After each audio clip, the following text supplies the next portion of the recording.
This presentation is intended to go beyond the basics and discuss how to optimize your required ordinances and what additional codes or plans you should be reviewing in order to expand the effectiveness of your stormwater program. As a disclaimer, I want to state up front that I am not a legal expert, but at this point in time, I have read many of the individual storm ordinances for Kentucky communities, and I hope to summarize what I've seen as some of the most effective ordinances in the state. So first, we want to look at the illicit discharge ordinances. This ordinance is rather straightforward, but there are a couple of areas of variance between different communities where some optimization could occur. One of those areas is the definition of waters.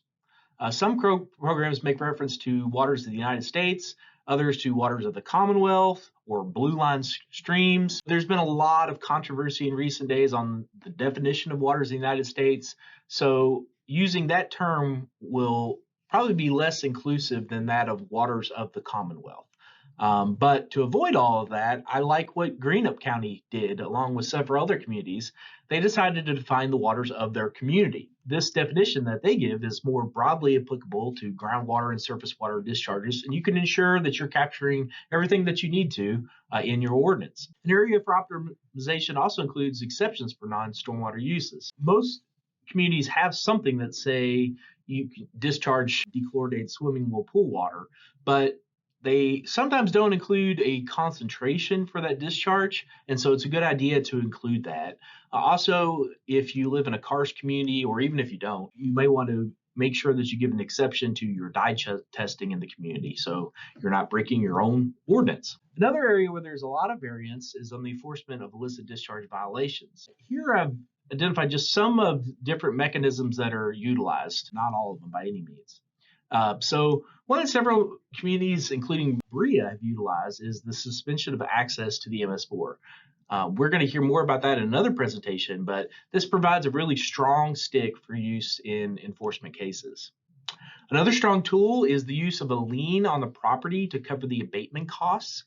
Bullitt County has a good example of that if you wanted to adopt something similar to what they've done. So it just ensures your community is not going to be on the hook for large cleanup costs. There was a lot of variance in terms of the maximum civil penalty that could be applied to illicit discharge violation on a per day basis. So the range was anywhere from $250 to $15,000 per day, with about $1,000 tending to be one of the most common maximum fees.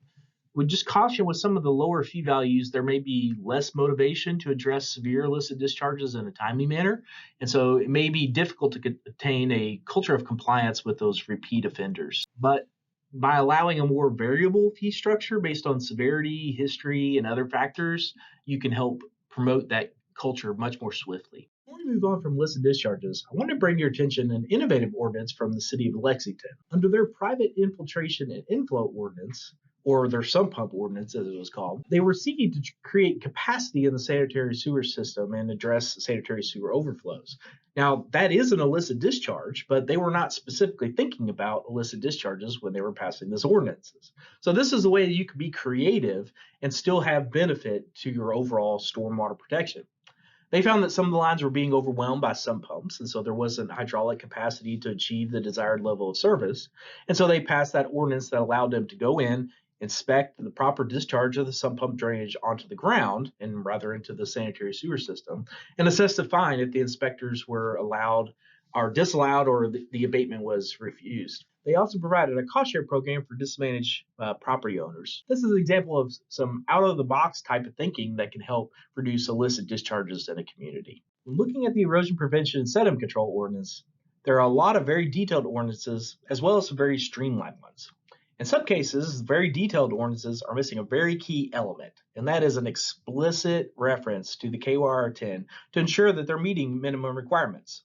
Otherwise, if the KYR 10 becomes revised and more restrictive, then they're going to be required to go back and revise the ordinance. If you just have that mentioned in there, you're already protected. Other detailed ordinances may benefit from streamlining just by referencing out to a stormwater manual where they can handle a lot of those details. This gives you freedom to update more frequently without having to have an ordinance change. The city of Frankfort does a good job of doing both of these things together. Another area where there's some variance in EPSC ordinances is who is a qualified professional.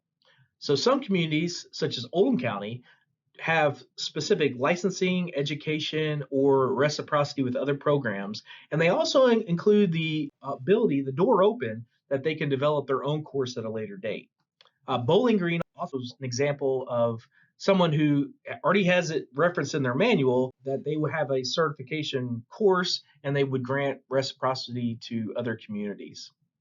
Another area of importance is a fee schedule. Some people have their fees explicitly mentioned in their ordinance. Would recommend that they reference a fee schedule rather than the actual fee, so that way they don't have to go back and update the ordinance in the event that they have to raise their fees at a later date. When it comes to post-construction ordinances, this is where we had the most variation amongst Kentucky communities in the way they're written. The EPA does have some model ordinance language that may be a helpful place to start, or maybe just to review what you have. There's some similarities on lessons learned from the EPSE ordinances, as namely some people aren't referencing their stormwater manual in the ordinance, or they're putting all the details in the ordinance itself rather than referencing out. Rather than including specific fees for permits, it's better to reference a fee structure and also to list the qualifications for professionals here. If you decide to include waivers or an exemption section, we recommend that you use caution on the number of waivers that are extended. The EPA notes that as much as 25% of all new development can avoid water quality controls on some of those that are more permissive with their waivers. So be explicit about the reason for the waivers, how requests are handled, and whether or not there's a fee in lieu or an offset mitigation program. In your ordinance, you will want to describe what your policy is for maintenance agreements, how they might vary in residential, commercial, industrial, or regional controls. You need to know who owns it and how they're going to maintain it long term. Some ordinances include a list of hotspot areas that provide a higher concentration of certain pollutants. Often it's hydrocarbons or heavy metals, and they require on-site treatment for these facilities and removal rates at pre-construction levels. I think this is a good idea, but if you consider listing hotspots, you may want to consider areas that produce higher levels of nutrients or other pollutants that are impairing your local waterways.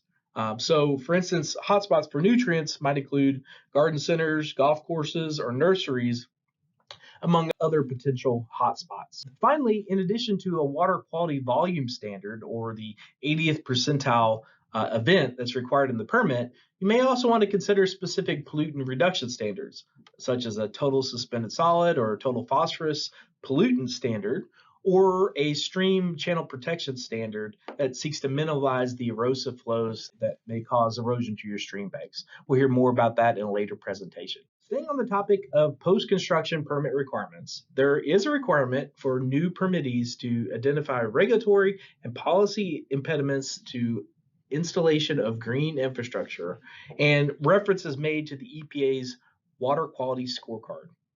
We would actually recommend that as a best practice that not just new permittees look at this, but that these would be reviewed, your ordinances, other documents, planning documents, that these would be reviewed in conjunction with the 5-year comprehensive plan review cycle for your municipality to ensure that not only are the impediments removed, but also that green infrastructure is incentivized. When you perform this wider review of your stormwater related ordinances and plans, you'll want to have your EPSE and your post-construction ordinances available, as well as your stormwater manual. But most of the review will actually be occurring in other ordinances. So zoning ordinances, riparian buffers, floodplains, tree protection standards, building codes, streets and roads manuals. Also, the comprehensive plan is a key component in this review process, and that's why we recommend that review in concert with that cycle. What I'd like to do with my remaining slides is just to give an overview of some of the major content areas and focus categories that are on these scorecards, so you have an overview of that content as either a reminder or if you're considering it in the future. We'll do this by covering the 4 major areas, which would be natural areas, lot development, streets and parking lots, and green infrastructure. I also want to note that EPA does have a published list of model ordinances for various non-point source control areas that could be referenced and would address a lot of these different standards. In regards to the conservation of natural areas, scorecard evaluations tend to group around waterways and their buffers and trees and other unique habitats, especially if those habitats have large blocks. So for waterways, strong ordinances may define the buffer width that's required according to the waterway size. So an ephemeral stream would be different from a fourth or fifth order stream, for instance. They may require native species along the banks or require mitigation for impacts to wetlands or waterways, other wetland protections, or additional credits for open spaces and source water protection areas. So ways to get at additional protections in the areas that need it most. For natural areas, there are protections for clearing and grading, particularly on steep slopes.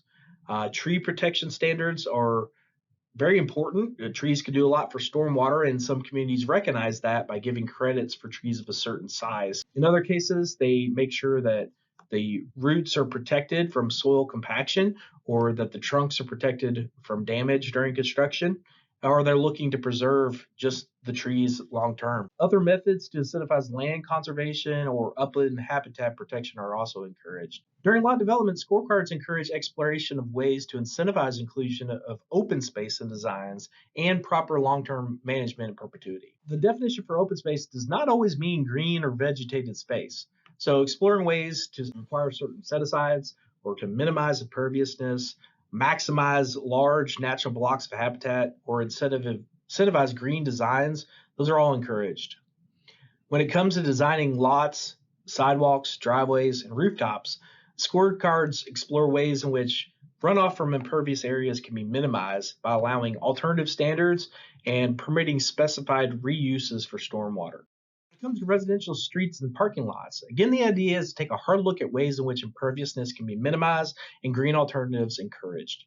For streets, this means exploring ways to narrow roads, decrease road length, and shrink cul-de-sacs. It also means exploring things like pinch points or curb extensions with green infrastructure, or vegetated open channels to be installed adjacent to roadways rather than curb and gutter. Ways to increase the root system of trees that are installed on islands or things like that. For parking lots, it means exploring whether or not spaces are necessary by setting a maximum as well as minimum parking requirements.